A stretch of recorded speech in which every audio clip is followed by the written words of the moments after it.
Mm. I just feel like there's so much going on in the world. Y'all called it in the chat unity, love, connection. Uh, Something about the message of love and the interconnectedness of love and freedom and justice resonates and feels a little bit worth amplifying. Amplifying. Music is connected back to mindfulness. And I figure as we all experience this work as practitioners, but certainly humans, always opportunity to carve out time just for that. Want to lift up, quote on screen here, there can be no love without justice.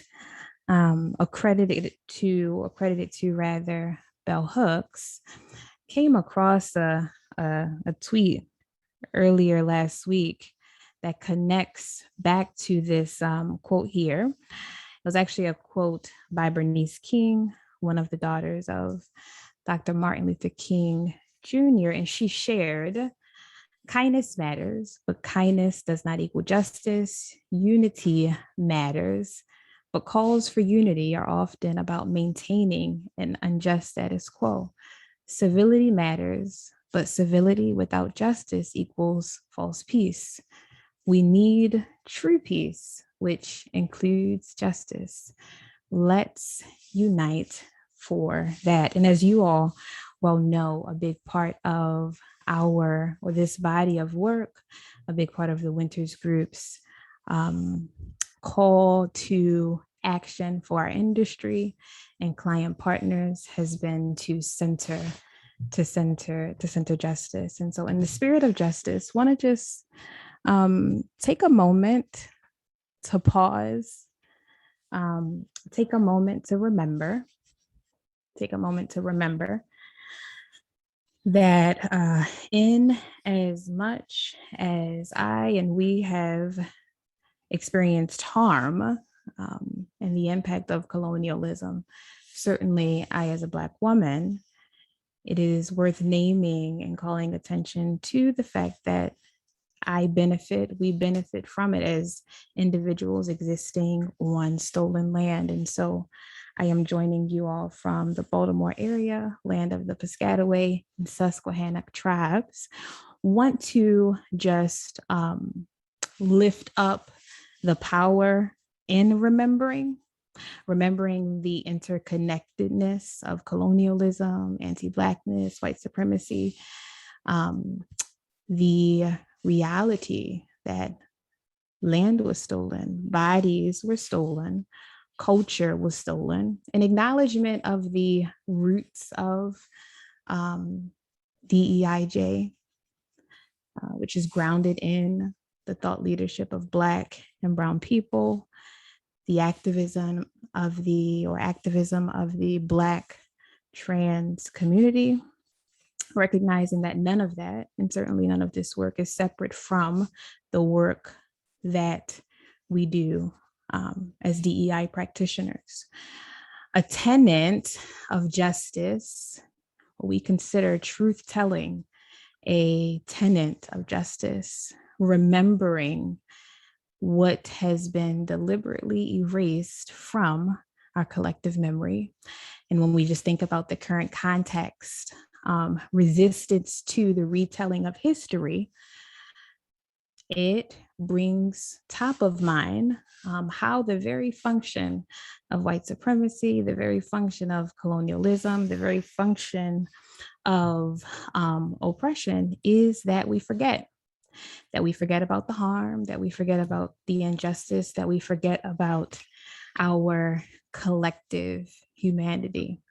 And so, as an act of justice, we remember. And so, I invite you all to share and chat your rememberings, be it land acknowledgement, be it people who have influenced your work, be it those who have contributed to your intellectual lineage.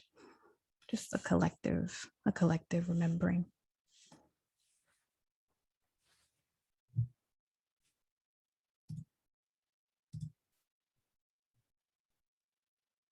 Hmm.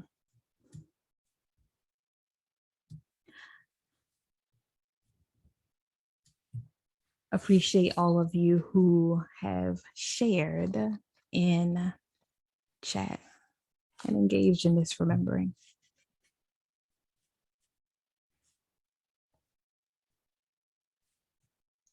We're going to get started. We're going to get started with today's session. And without further ado, want to invite our co-facilitators, Mary Frances Winters and Lee Morrison, to share a little bit more about themselves, maybe even rememberings. I see in chat Mary Frances just shared a remembering here. But certainly invite you all, Mary Frances, Lee, to share a little bit more about yourself. And I'm going to invite you to model, offer possibility for a icebreaker that we're going to have the group engage in a little bit. And so the song said, "Love sets you free."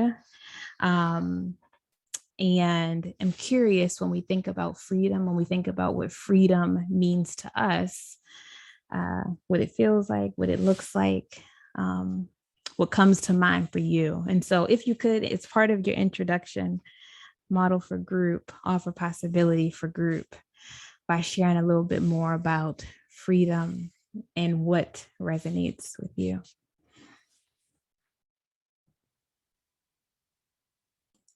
Thank you, Brittany, and good day, everyone. I'm so glad you're here, and it's so good to be in community with you today. I know that you all are extremely busy, and there's lots and lots going on in the world. So it is our distinct honor to have you with us for these brief few moments, this couple of hours. So I am Mary Frances Winters. I have the pleasure and the privilege of leading the Winters Group, and I've done so for 37 years. I am a Black heterosexual woman. I am a mother. I am an author. I'm an entrepreneur. I am a truth seeker. And I'm an activist for justice, equity, inclusion, and have been since I was in kindergarten. I'll tell you that story sometime if you all haven't read it in some of my books. When I think about freedom, I think about unapologetically and without permission being able to be me. When I think about the song that you played and was about love, there's a type of love called agape love. And I love that word, agape. And agape is that love for humankind. And so it just reminds me, and that word always brings me a great deal of joy and just a great deal of hope and possibility because of agape love. So thank you for being here. Thank you, Mary Frances. So happy to be with you all today. My name is Lee Morrison. She, her, and hers are my pronouns. I'm a manager of learning and innovation at the Winters Group. So I'm fortunate to work along with Brittany on her team and work on specifically curating curriculum for our learning experiences at the Winters Group. I am a queer white woman. I am an educator and a learner, and those are two identities that always come hand in hand for me. I am an enthusiastic lifelong learner. I also identify as a storyteller, and I'm really excited about the power of storytelling in the context of equity and justice work. And I am a daughter, a sister, a partner, and a friend. And very excited to be here with you all. And when I think about freedom, I think freedom to me feels like true representation. I've been thinking a lot about I think all of the barriers that exist in the US for, just to name one place, that prevent people from seeing themselves represented in leadership, whether that's in their organizations, whether that is in politics or just at a local level even. And when I think about where I see the most promise as I look ahead to our future, I think for me, a lot of that is just really dismantling those barriers. And I think something that always really resonates with me, if I could sum up this work very quickly, Ayanna Pressley had shared her ideas that those who are closest to the pain should be closest to the power. And that just, I think, is a really good guiding light as I strive to continue learning and doing better in this work.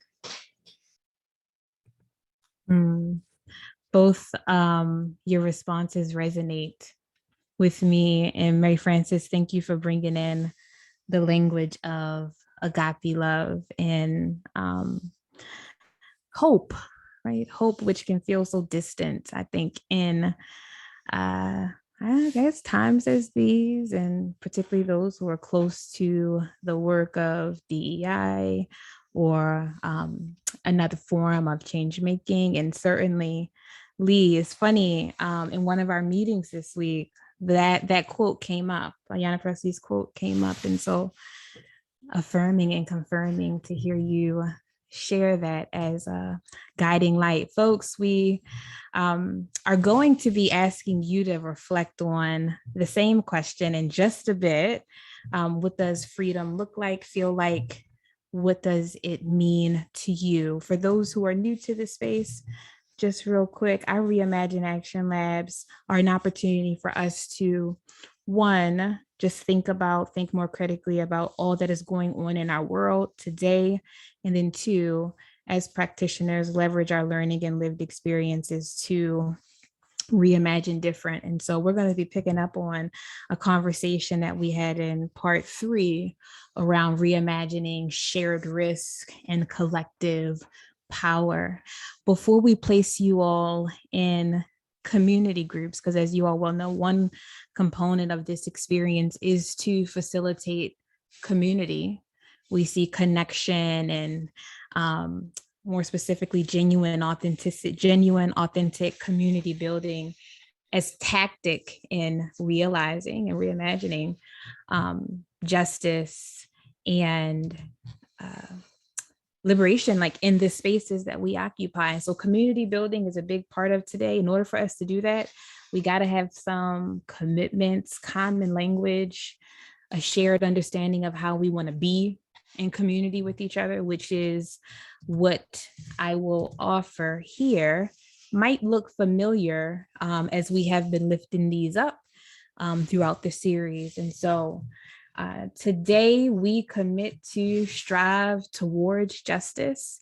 And so we strive to center those most impacted in our work, in our dialogue, and how we show up in community, recognizing when we do that, all others end up benefiting. We commit to owning that even as practitioners, we are not immune. Even as leaders, advocates with like really good intentions, we are not immune from perpetuating white supremacy. And so we are going to embody just this inherent curiosity and continuously commit to interrogating ourselves and our own complicity as we are in community with each other. We recognize and name that as folks working in change-making, helping professions, we carry our and others' traumas and truths. And so we want to take care. We want to ensure that we take care and honor ourselves. Check in with yourself as we engage today. And this final one here, we recognize that we can't just fix the system. And so today is not about checklists and tactics and best practices. We've been getting away from that language anyway. Possibility models, maybe. Today is about us carving out time to be in community and reimagine what could be possible. And so today we commit ourselves to engage in that work and be present for it. And so If y'all are aligned with these commitments, feel free to drop a form of confirmation in chat. And certainly, in as much as these are our commitments for today, we invite you to embed them in how you show up in community with each other today and beyond. Wonderful, wonderful, wonderful, wonderful. Appreciative for the alignment. Okay, we're gonna throw you in our connection before content groups in a bit, but want to offer a prompt or reintroduce the prompt here. Give folks maybe about a minute or so to self-reflect. And so freedom is, what does freedom look like, feel like, mean to you?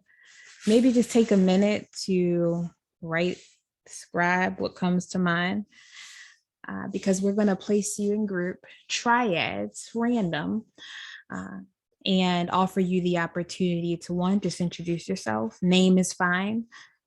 A one-word check-in. How you feeling? How are you entering? Tammy on our team likes to ask, how's your heart? And so offer that as part of your community building. Name, 1 or 2 word check-in.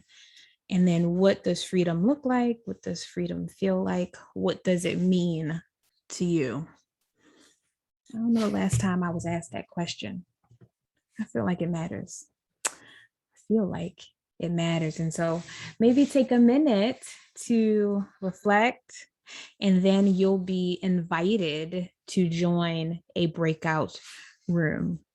Any questions on the instruction or prompt? And thank you, Lee, for placing it in chat. Name, 1 or 2 word check-in. What does freedom look like, feel like, mean to you? You are going to share this in your group.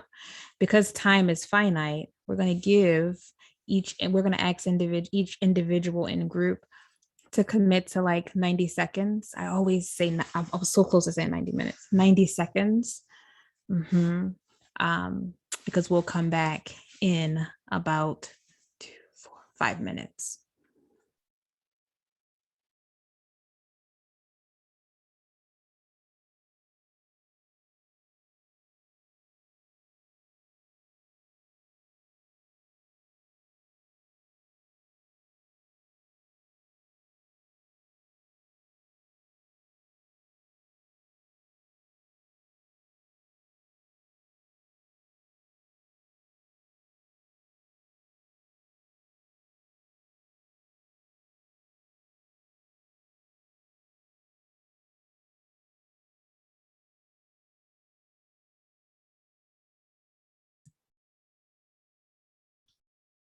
I'm gonna.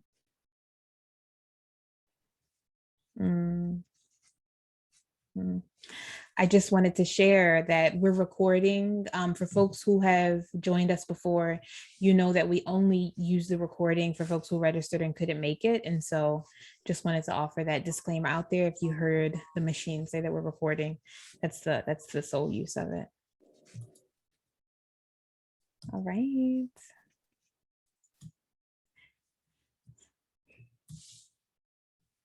Are we moving forward? Yeah.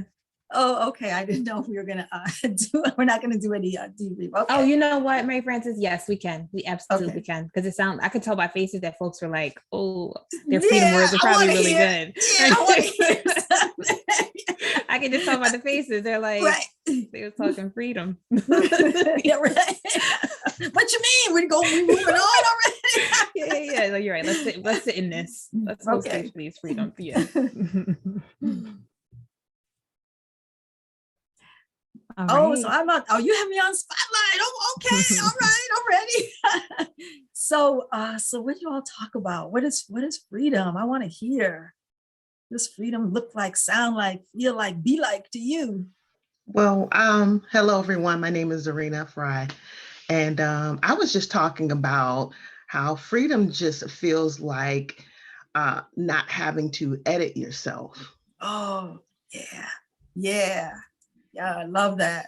Love that. Because there's so much editing that sometimes we self-impose it too, right? I mean, we think we have to edit.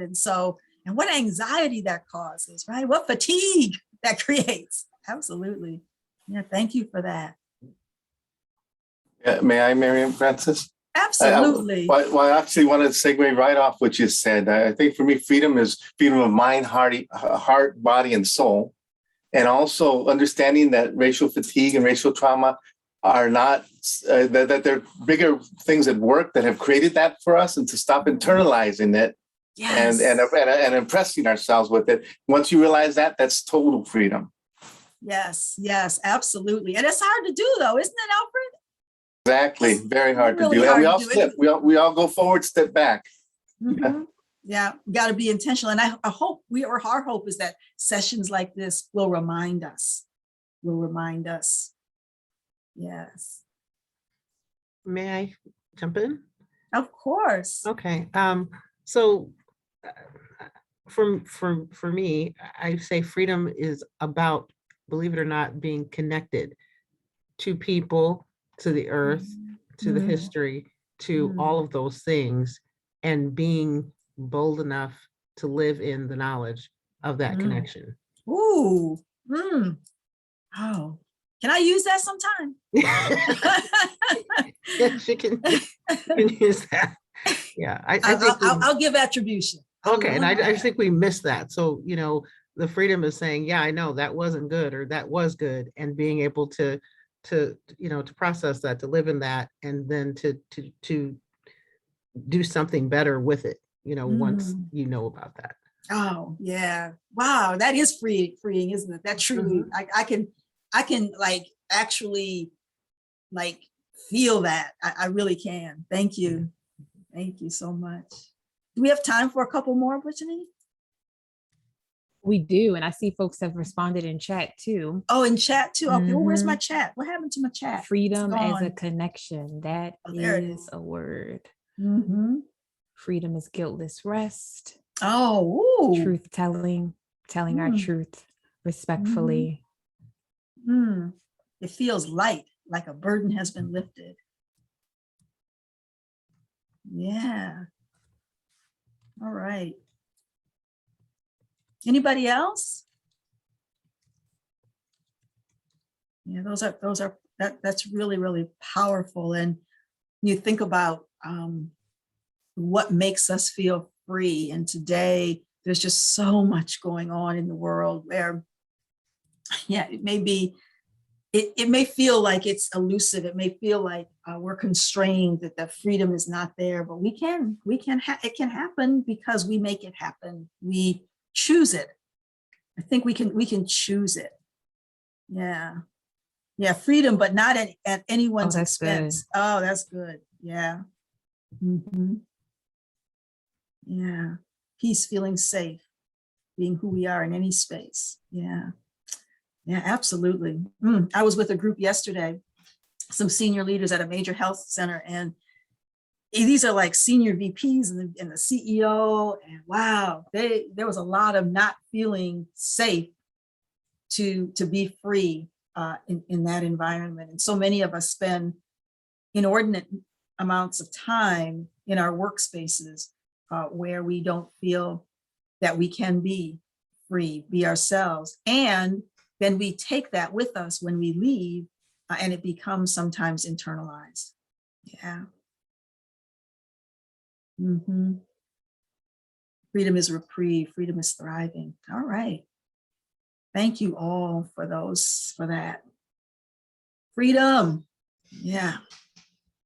So justice, right? We talk about so as those of you who've been on this, that we're reviewing a little bit what we've done in the previous sessions. Justice is not something that we have talked about in our space so much over the years that I've been doing this work. Adding justice, as you well know, organizations are now talking about DEIJ, diversity, equity, inclusion, and justice. Liberty and justice for all. So, I mean, the term justice and the concept of justice is not new. it goes way back in the United States to the founding folks who founded, well, they ain't founded, but who say they founded this land and this country. So centering justice then is really, it's really more than just saying it, and we know that. But what does it really, really look like? It is a consciousness. It is a way of thinking about. It is an embodiment. It is a mindset of putting that lens on everything that we do. Is it just? And when we do that, it allows us to correct those systems and to repair harm. Now that might sound like reparations. Yes, it does, because we will never be free. We will never get to the promised land, if you will, this place where we truly have equity and justice, if we don't address and deal with the past, if we don't correct the harm that has been done. And as you well know, there is a lot of effort right now to make sure that we don't correct those systems, make sure that we don't repair that harm, and making sure that we don't know the history so that we can do so. So there's a big effort right now to not tell the truth, to not hear about the truth, books being banned, critical race theory being weaponized, all of that stuff that's going on.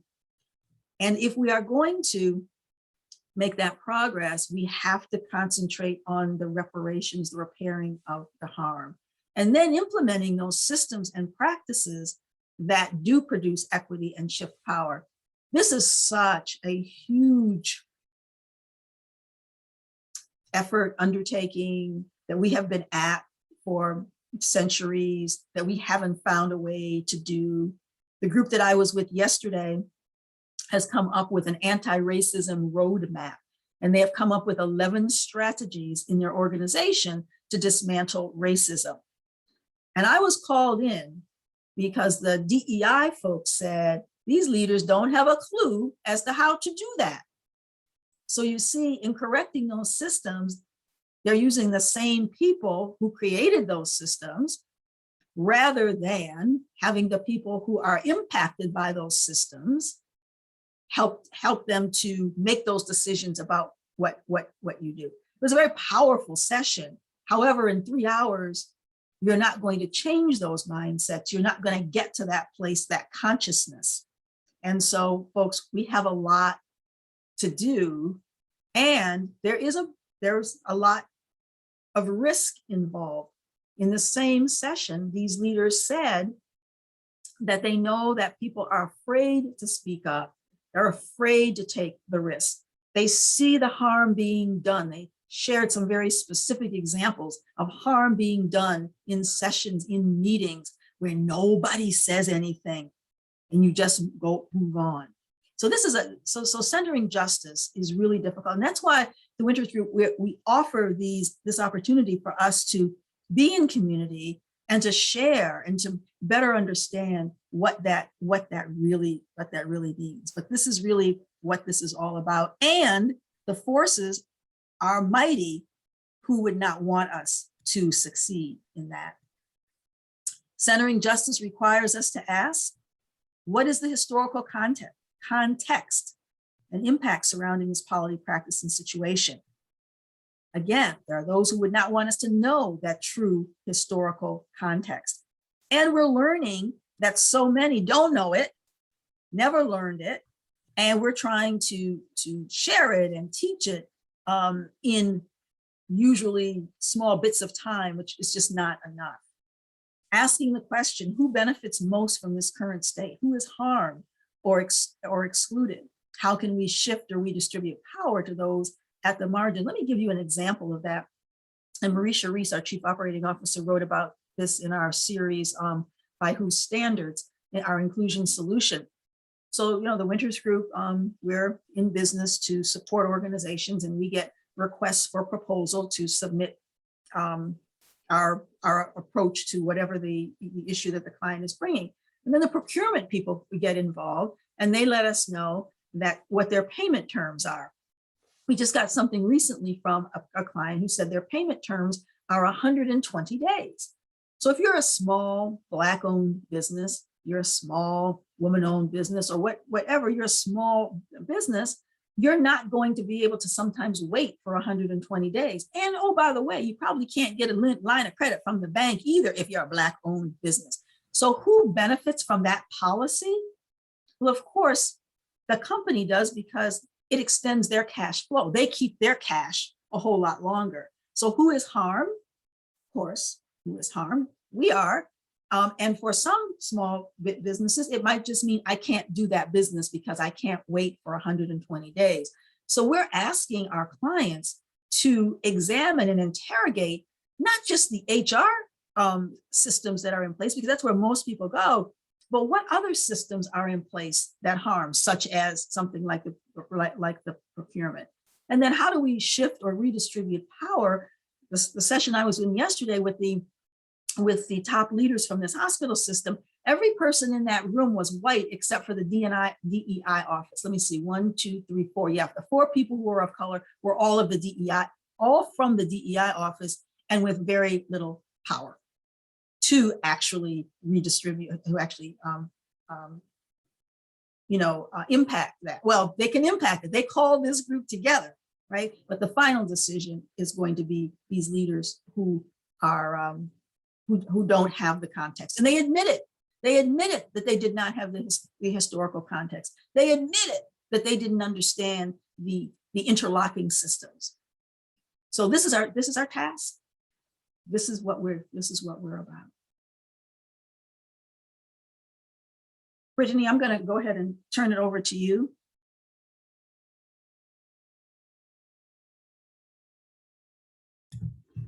Can you all hear me?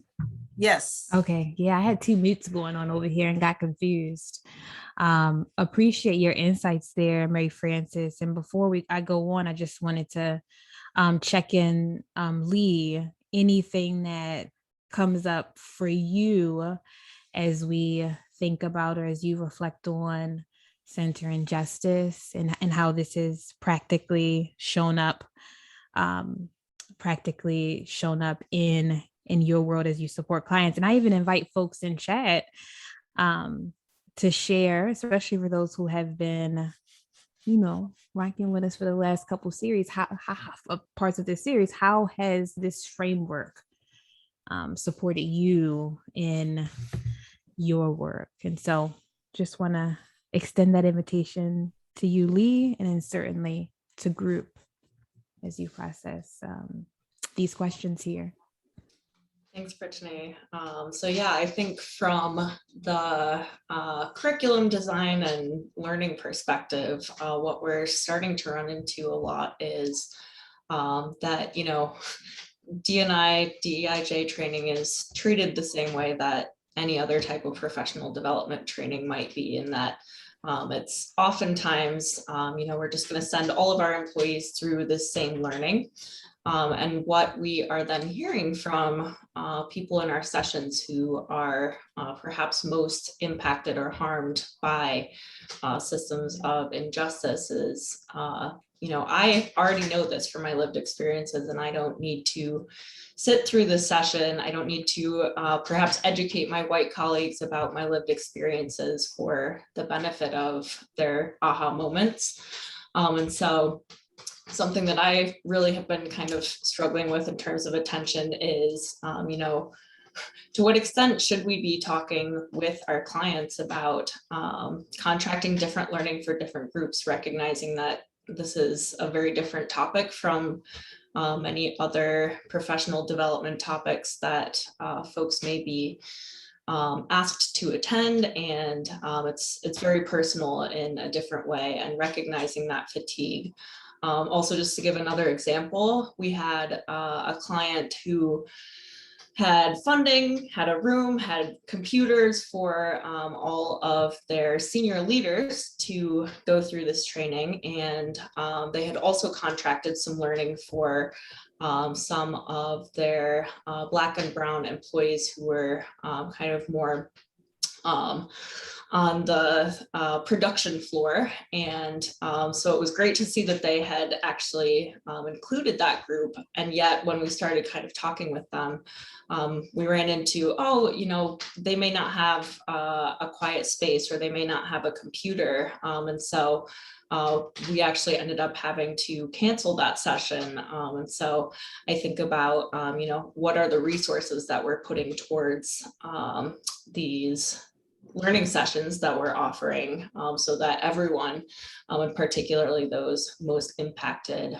can have a positive experience, can have access to that learning in that space. And I think for me, a lot of it comes back to that we're going to really just have to change the way that we approach learning when it relates to equity and justice, and contracting, and how we're even deciding who's going to experience what learning, and recognizing that the needs may be very different for those who have personal experiences. They may need community, they may need time together to process.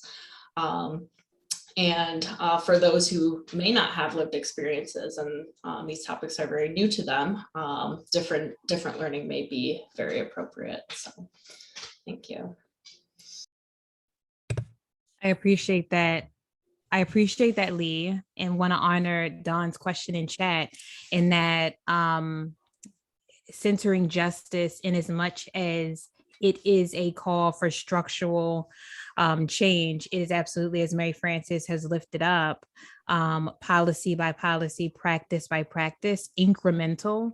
And so I think about a very practical example of redistributing power can have monetary and financial implications. And so we noticed a few months back a lot of organizations being responsive to the emotional and the emotional fatigue and labor that many of their employees, specifically employees who were leading employee resource groups, were experiencing as they do work that is beyond their day-to-day and manage the impact of oppressive systems and cultures. And so, in as much as the language of reparations wasn't used, right, when I think about pathway 2, that looks like paying for or to account for emotional labor.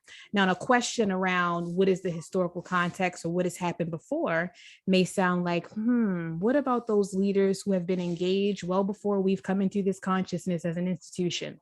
What does it look like for us to take into account their fatigue and also ensure that they are paid? And so just want to lift up that in as much as this is structural, the intention is to also think about in very incremental and practical ways how these questions can be applied.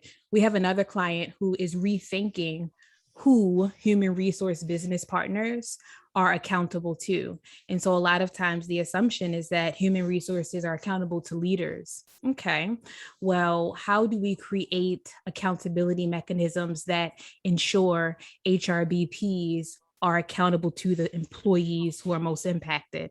And so that's looking like building in checkpoints, accountability checkpoints in between HR and employee resource groups, who, hey, by the way, are more often than not representative of those people most impacted by exclusion and oppressive systems. Lifting those up as practical, because a lot of times, and that's why we led with that question around freedom, a lot of times this can feel elusive, and yet we absolutely can identify ways to facilitate incremental shift. And we got a whole bunch of posts out there under our Operationalizing Justice series that offer possibility. So in the spirit of, and thank you all for your inputs in chat, in the spirit of centering justice, want to lift up that certainly none of this discussion is without or within a vacuum. And so it's been a lot going on in the media of late. Some of these headlines that we're going to show may be or be a bit familiar to you all, and we'll invite you to think about what they offer us as it relates to centering justice. And so one of the headlines here, a Black Chief Diversity Officer, Joseph Hill, who accepted a position at a health system, was offered the role, and then simultaneously, and then, shortly thereafter had the offer rescinded because the institution felt like, he was too sensitive to race issues. The institution had concerns around his inquiry into hiring staff and building a team and budget.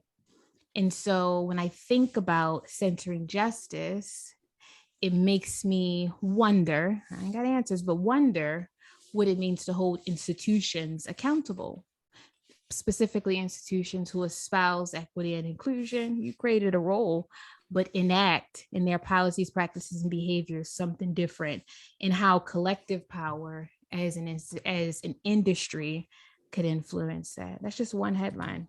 When I think about centering justice, I think about how in our policies and even like the work of the EIJ, there is oftentimes this erasure of Indigenous people, Native American people, and their lived experiences, even in the largest of stages. And so we are on the heels of the United Nations Climate Change Conference, commonly referred to as COP26, where a big critique, there's a big discussion, global conversation around climate change, global conversation around environmental justice, and Indigenous peoples across the world are not always actively engaged. And so when I think about centering justice, I think about, again, what does it mean to bring to center those most impacted? When I think about headlines, I think about a lot of the dialogue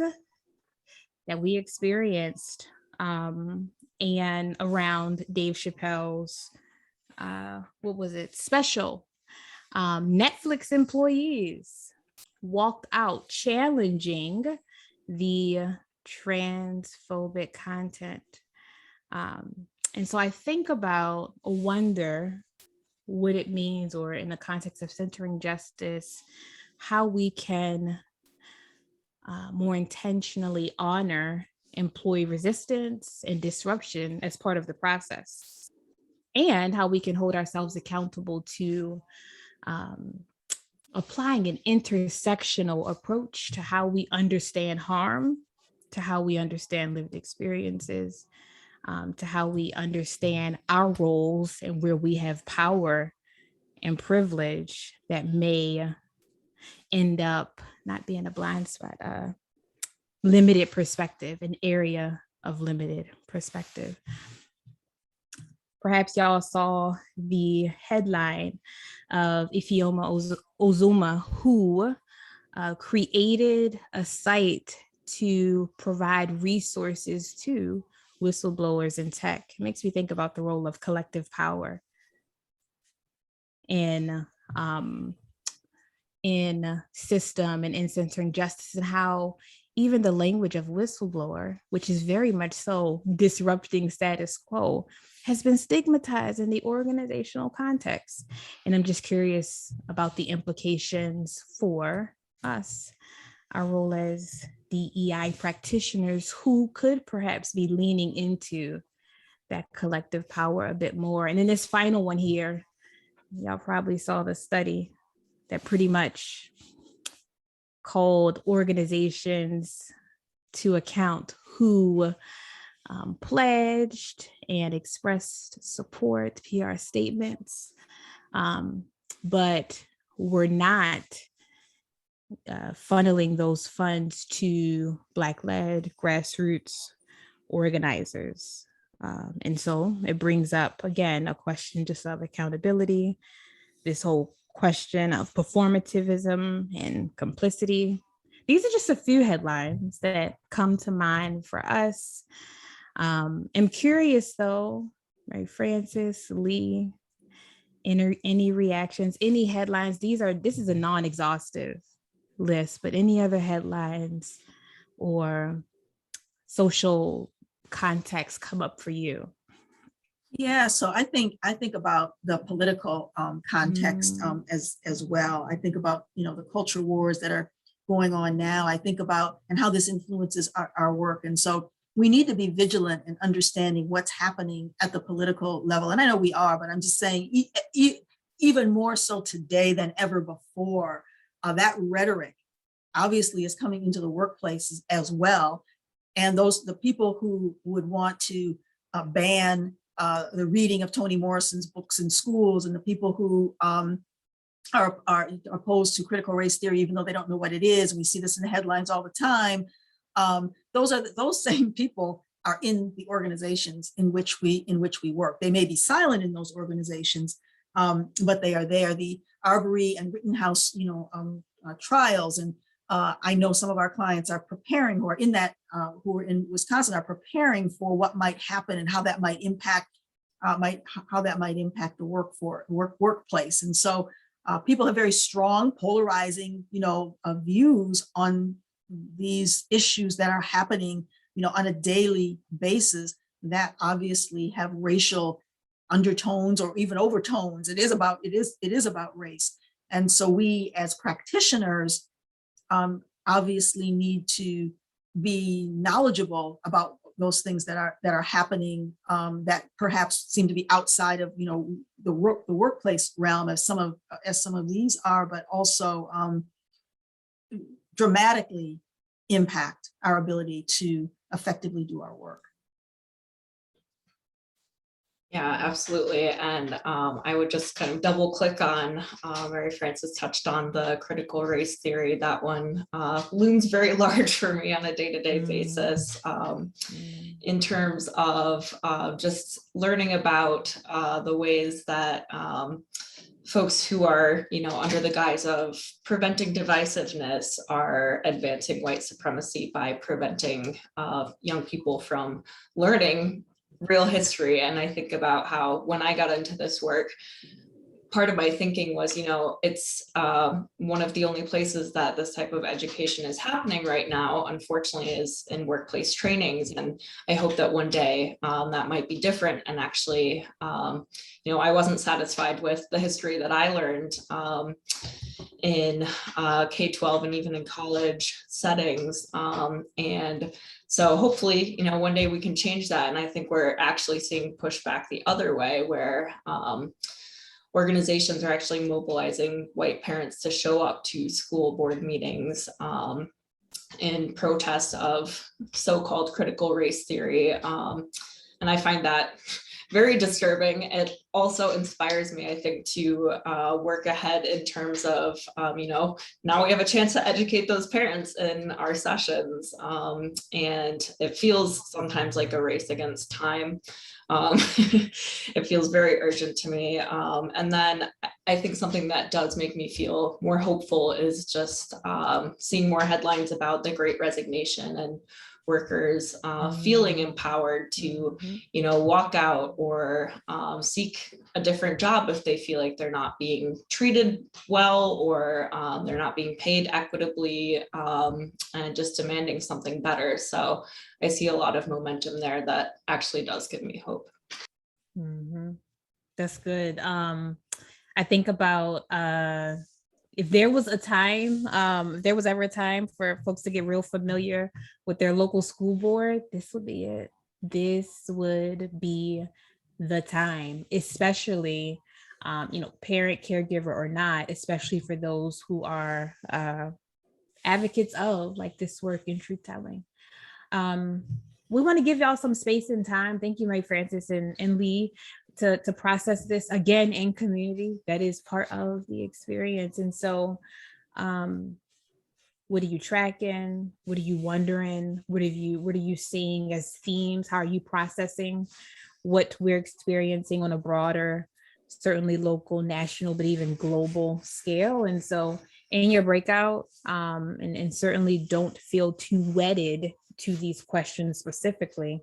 We just want you to process what themes are you tracking? And furthermore, how is some of this showing up within the organizational context, within your work. And so we're going to give you about, in triads, we're going to give you about, we'll bring you all back in a bit. I'm gonna ask that just as a reminder, we remember to speak from the I. In my experience, I'm tracking, I feel, I wonder, I think.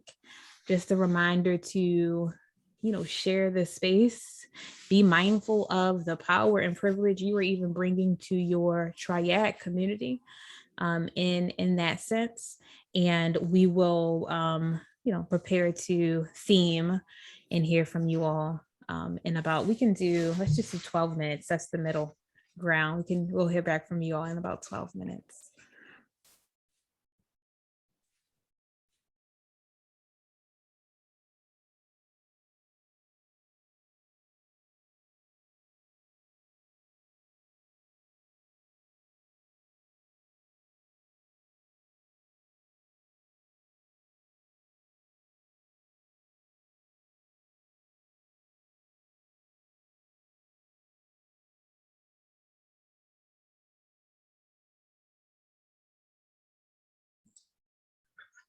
They did it again. They totally messed up all my breakout rooms. Like 6 people dropped off. Talia here. I had the pleasure of meeting with Susan, and is it because I did not write that down? I'm so sorry. So hang on, I have to find the name because I'm not going to do this. Kikanza. So Susan was there. Kikanza, thank you. Because I have to bring that name up. And at my end, we were talking about news, and I simply said I had to step away from them. I kind of stepped away for my own emotional, mental, psychological, and probably others' social well-being that I had to walk away. And the other thing was, and I don't know how we ended up talking about shows, but it was just the experience of, myself and children and all of us around as we talk about people we love and care for, whether it's our parents or whether it's our children. What's there that resonates with them or connects with them at what time? Do they see themselves represented, or do they see themselves even connecting with what's being shown on the media? Because that seems to be the life around them. And that's a systemic issue. That's a hugely systemic issue. So we talked a little bit about that. I think I spoke more than anyone else in the room. So sorry for taking up air there. Thank you, Celia. I think, this stepping away is our well-being. So the quandary that I often find myself in is that I need to be aware of what's going on so that I can be supportive with clients, right? On the other hand, sometimes I just have to step away. I can't. And I'm like, about that. So I think that it says my internet is unstable. Can you all still hear me? Okay, and everything. All right. Yeah. So I think that's something that we have to think about as practitioners, our own well-being, while at the same time being able to effectively do our work so that we can support clients. So thank you.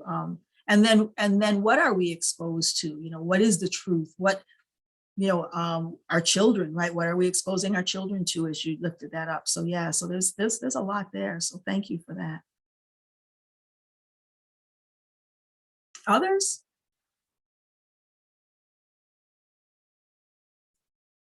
What was tracking for you? I guess in our group, if I may speak, I think there was a mutual sense of fatigue or exhaustion because there is so much media, there are so many things. And then we even brought up things that weren't on the screen, that we're tracking, like, the Rittenhouse trial and things of that nature that we're tracking that are in the background that you kind of have to know about. So there was that. I think the other thing that we spoke about is the fact that as practitioners, you have to be at such a high level of knowledge and, tuned inness, if you will, that you have to be very careful, because there are people that are at -20 and you're at positive 120, and then you're trying to figure out why the conversation isn't a conversation. And they genuinely don't know. They're genuinely intimidated by much of the language and things that we use. And Right. so sometimes, in order to be the most powerful, you have to step away from, not from your knowledge, but from how you show up with the knowledge, so that you can meet them at a space where they can actually hear you.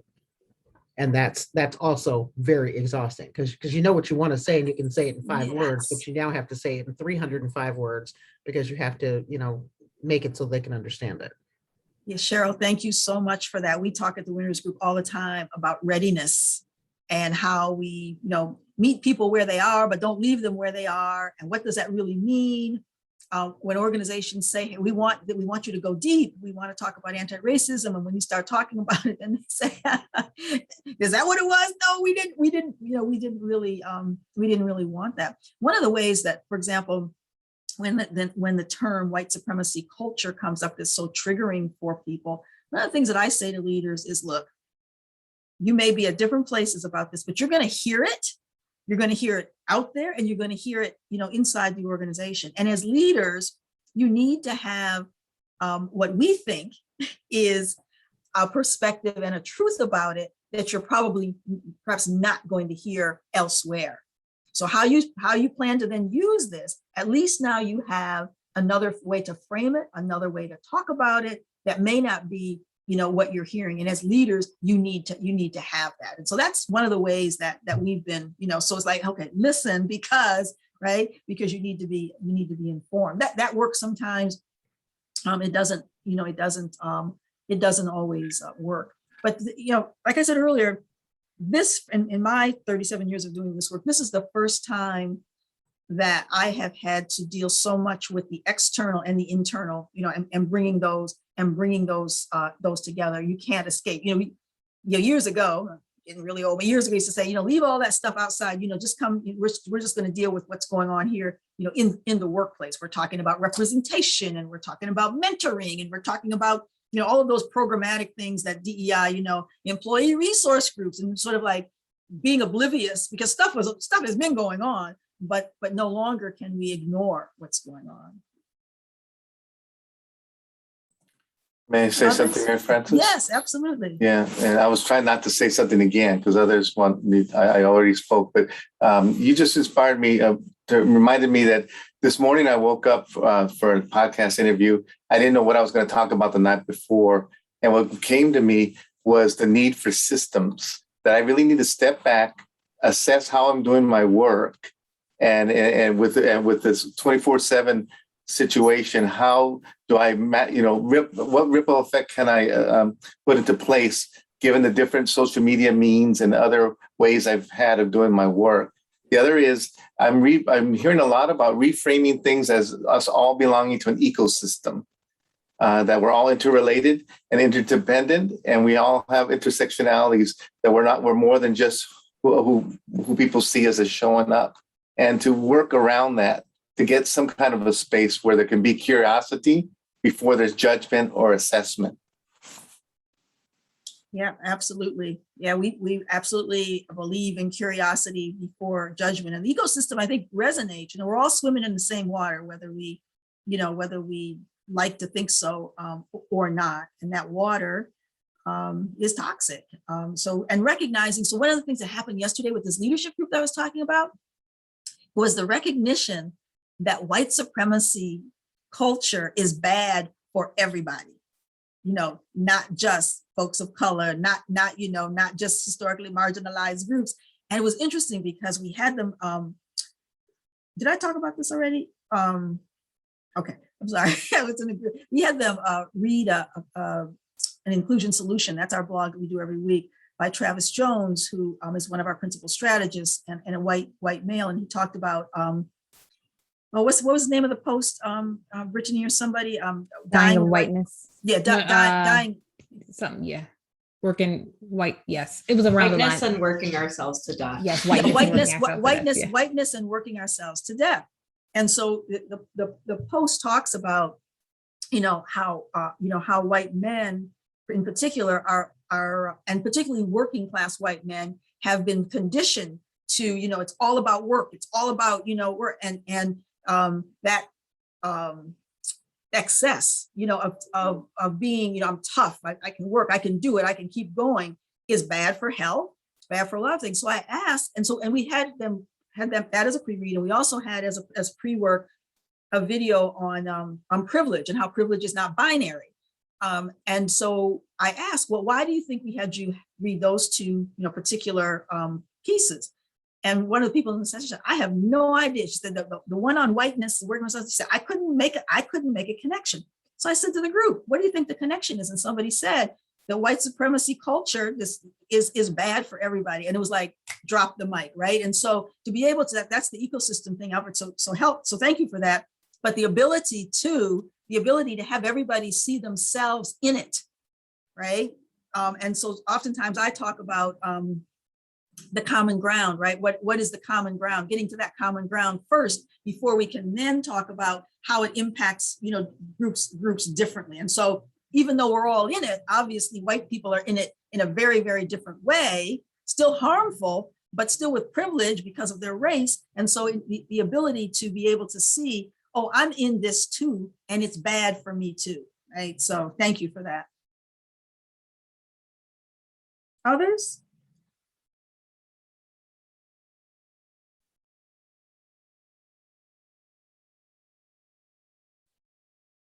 Can you please share the privilege is not binary article? We can put it in, drop it in the chat. It's a TED Talk by Tiffany Jana. Some of you may be familiar with Tiffany Jana's work. She actually did it in 2014. But we will share that with you. All right. Brittany or Lee? Thank you, Mary Frances. We're gonna, we are going to, you can hear me, right? Mm-hmm. Okay, Yes. Wonderful. We're going to transition a bit and get into our final discussion of the afternoon, recognizing some of you may have to drop off. That is totally okay. Some language that we introduced in part 3 was this notion of this imperative of shared risk. And this really came about as we started to think more critically about what it means, love the language of ecosystem, what it means to understand our individual roles and part of a much broader ecosystem. And so one, that means really being attentive to the nuance of what it means to be an internal practitioner and being an external practitioner. Shared risk calls for us to disrupt this notion of like martyrdom, like I need to be the one to call out the change or to do the change, and reframe that to this imperative where we are thinking more critically of how we can use our inherited privilege and power in service of the much broader collective, recognizing that this is not a binary, oh, I got power, I don't have power. Depending on where I am situated in any given moment, I may be able to leverage my access to leadership, leverage my access to funding, leverage my access to sort of greater financial security in different ways. And so this language of shared risk is this disruption of, in my experience, what can be this paternalistic approach to this work. This person should be doing it. That person, should be doing it. And so want to offer you with this language as we set up the next discussion, which is a continuation. And so we want you to be reflecting on, okay, in what ways can I begin to, revolve how I use my agency, my proximity to power in this moment? What benefits or privileges do I experience that perhaps my colleagues may not? And there are a range of social group identities and that influence that. What is the cost of silence or inaction? Who benefits? Who is harmed? What am I willing? This came up on in another conversation earlier this week. What am I willing to lose or sacrifice in service of a greater good? These are just some reflection questions. As we prepare you for our final community opportunity. And so we're gonna invite you in a few moments to join one of three groups, recognizing that depending on where we are situated in this work, our power, our proximity to power and access may look and hit a little different. We're going to ask that you opt in. The first one being internal DEI practitioners. So folks who are internal, more specifically Black and Brown folks, people who identify as people of color who are internal practitioners, external consultants. You're not working internal in an institution. You are external, whether it is, as a consulting role, consulting partner, and in white practitioners. And so we're gonna ask in a few moments that you opt into one of these three groups. I'll be in community with the folks in group 1.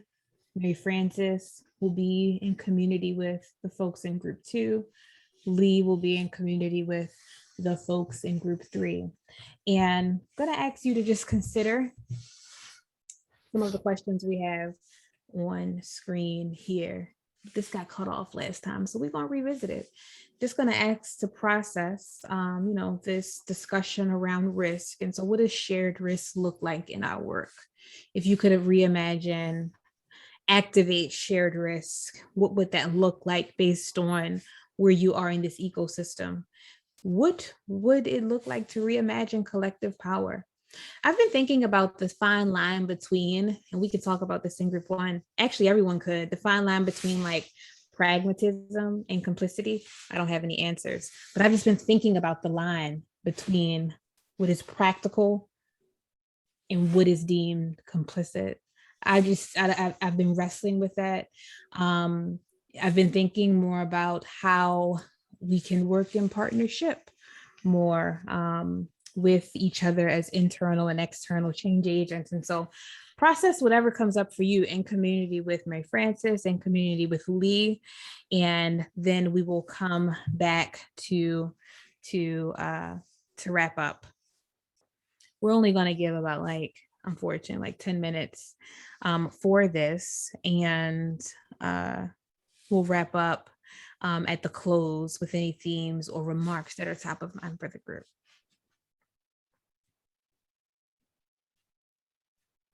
Feel free in a few moments to opt into a room. You'll be invited into a room.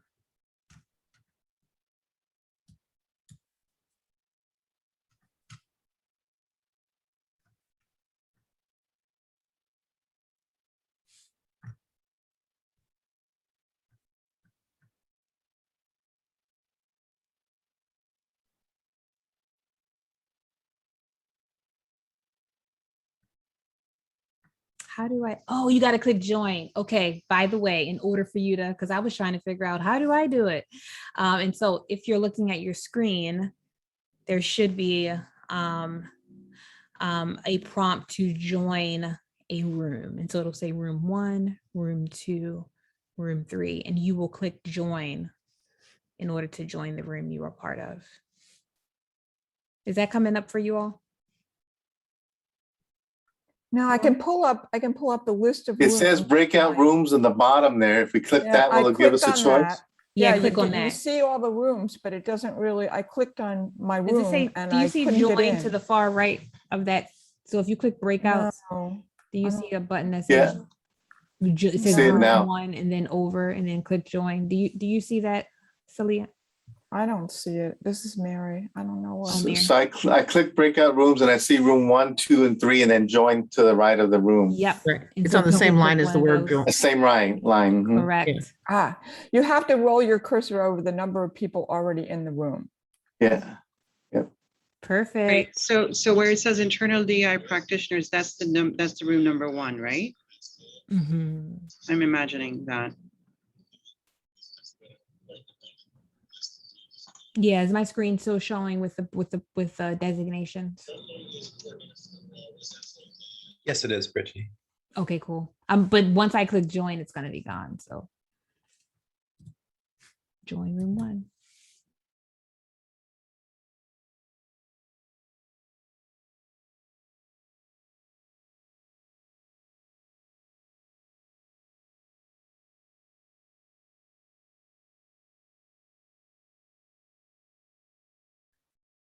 Hey, Scott, are you there?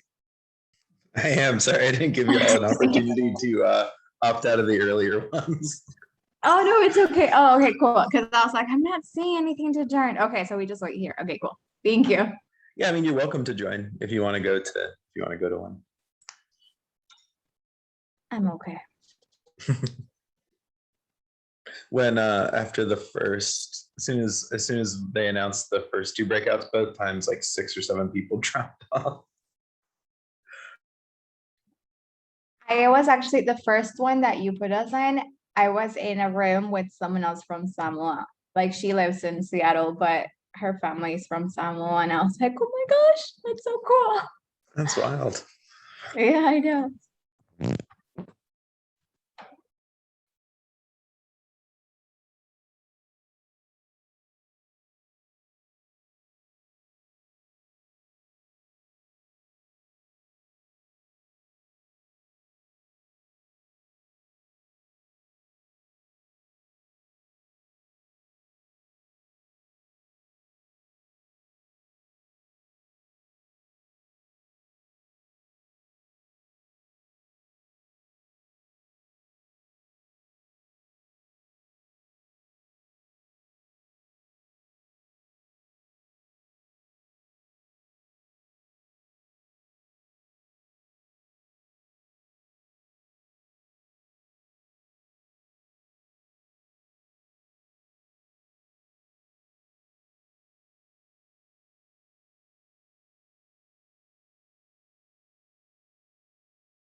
We're back. That was one of those frustrating ones. I wanted to hear what Mark was about to say. It was about to Oh, get. I'll go ahead and finish. For the larger group, we were talking about the Blue Eyes, Brown Eyes video. And I tried that with my white male friends and no interest in hearing it, no interest in seeing it, thought it was stupid propaganda and turned it off. Did not even want to hear the message. And I think that's the part that I see as the biggest challenge, the biggest hill to climb here is the right ears have to listen, the right minds have to be open to hear the message. And I was really disappointed that some of my friends just couldn't listen to the message. Yeah. Couldn't understand it. Yeah. You know, we're not going to get everybody. And when people don't understand and don't want to come along, because that's creates a lot of burden, a lot of stress to try to convince those. I say that there are a lot of people who would like to come along, perhaps are afraid to come along because they're like yesterday in this meeting I was in, they said, well, I'm afraid of saying the wrong thing, right? So how do we support those who are willing, but perhaps uninformed, and those who are not interested? I just don't know that we should be spending a lot of energy there. That's just me, but I'm open to other perspectives. So I'm actually sorry, and I don't know if somebody had their hand up, but I totally, this is Salia speaking. I'm totally in agreement with Mary for saying that I'm not going, Mary Frances, just to say that I'm not going to expend or extend any of my energy on the group of people who are actively resisting any sort of conversation or any sort of action or behavior towards any change in the status quo for them, because they do not want to give up. Basically, it's their positional privilege and they just do not want that to be questioned and do not want that to be in any way, shape or form restricted. So I remember being a trainer in a room full of people and doing anti-oppression training, and inadvertently, we as trainers tend to focus on those naysayers or those people with the arms, across the chest and leaning back and giving us the dirty, stinky eye, hairy eyeball to say, what the hell are you going to do or say to change my mind? And I remember going through that and then agonizing over maybe those 3 or 4 people in a room full of like 30 people. And it took me a long time to figure out that in a room full of 30 people, I needed to focus on the 27 that were paying attention. And that I really, really needed to invest in them. Because out of those 27, there were about 3 or 4 that were just like, their heads were bobbing up and down and they were excited and they were part of it. But there was this whole silent group that just sat there waiting to see, in a way, whether I was going to be derailed by those 3 or 4 naysayers or not. Because they're not leaders. You will call them as being those who are happy following and happy not being the ones to take the risks. And so it's if I'm going to focus on them, if I build up their confidence, the 20 people in the room, if I build up their confidence to say, hey, I'm with you, and here are the allies with you. These are the guys or gals, or these are the people, these are the folks that are going to be with you, and they're going to hold your hand, and so will I, and then we're just going to go ahead and we'll work together on this. I can so ignore those 3 or 4 people. Now, I know for a fact that works. Also, that strategy also depends on where those 3 or 4 naysayers are situated in the organization. If they happen to be in the organization in the front line, first service providers, our entry people, if they also happen to be in middle management or rising through that, I think that's still a strategic way of dealing with them. The one problem, of course, that happens is when it's those 3 naysayers are the ones that are sitting right at the top. If they're at the apex of that organization, time for us to move the hell out of that place and find another one. So can I add something to that? So I agree with you that you can't, in the classroom setting, allow the three naysayers to take over what's going on, and that your attention has to be focused on providing what is needed to the 27. But I would take it a step further, and this is just from a personal experience, that I held those people after class and I said, you know, hey, why don't you come talk to me? What's going on? And what I found with one gentleman in particular who was angry, you could tell he was very angry, was that he was probably the most afraid of anybody in the room. And he went on to tell me, the way he put it was, didn't you hear what you just said? And he's pointing his finger at me. And I'm like, okay, you know, like, not really. Can you help me? You know, and what he heard, because we were talking about the browning of America, was that he and his son were no longer going to be relevant. What he heard was that they weren't going to be important, that they weren't going to be able to do those things that you do as a white guy in America, right? And so we had to have a conversation about that. And the conversation was a valuable one, because even though he wasn't at the top of the organization, he's still, you know, a guy that can influence. And so I needed him to understand some stuff. Okay. And when I got him to understand some stuff, then, you know, he's able then not necessarily to agree with me, because I don't think he's ever going to agree with me, but to understand some stuff so that when, you know, so that he's not actively working against what you're trying to do, but also so that at some point he may too have an aha moment. So I don't, you know, so I guess I'm one of those, you know, my dad's in the military. I don't try to leave anybody behind, you know, because those are the people that'll plant a bomb and then blow you up because you left them behind and now they're so far behind, you know, seriously, you know, so you see, so I worry about, you know, you can't put all your energy into it. You can't, you know, kill yourself trying to do it, but I think it's worthwhile to drop some knowledge and some gems with those people as well, but you may perhaps have to do it in a different place, a different space, and a different, you know, a different time. Totally agree with you. Totally agree with you. And that experience that you shared also resonates deeply with me, because for me, it would be taking those folks out and say, hey, you and I, let's go for a coffee. I mean, again, depending on where the situation was, if it allowed it, but I would actually circle back with them and say, hey, let's just sit down and have a conversation. You know, I saw you were uncomfortable. Was there something I said, something I did? Tell me what it is that I can do different. And I would start with that, because then it was easy for them to say, now they can just blah, everything comes out. You said this and you said this and you did this and you did this. And then I would start kind of parsing it out, you know, like, okay, one thing at a time. You said so many things, I'm going to pick on one, and then you help me improve it. And I know Leah, that out of those people, I am so really quick. Then this is out of everything you're saying. I resonate, and it sounds like you're plus oneing a lot of what Cheryl said.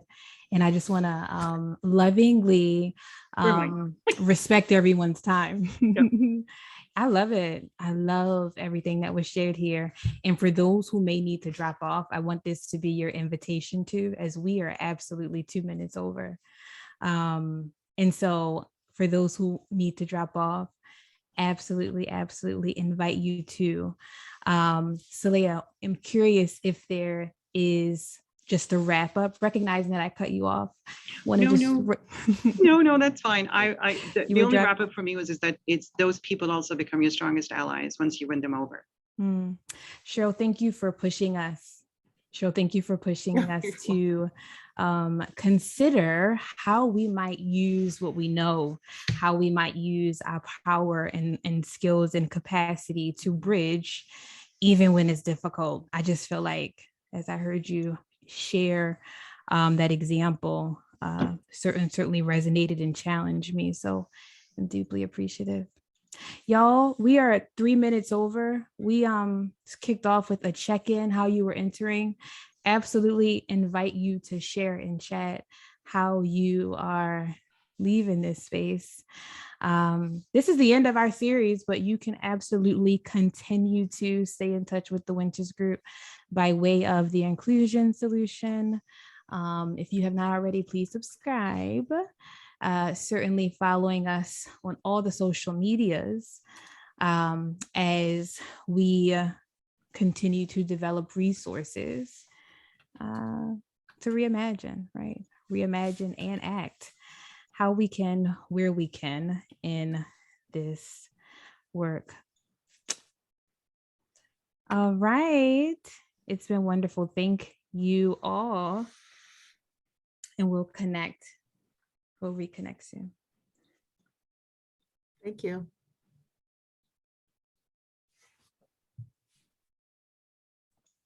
Thank you.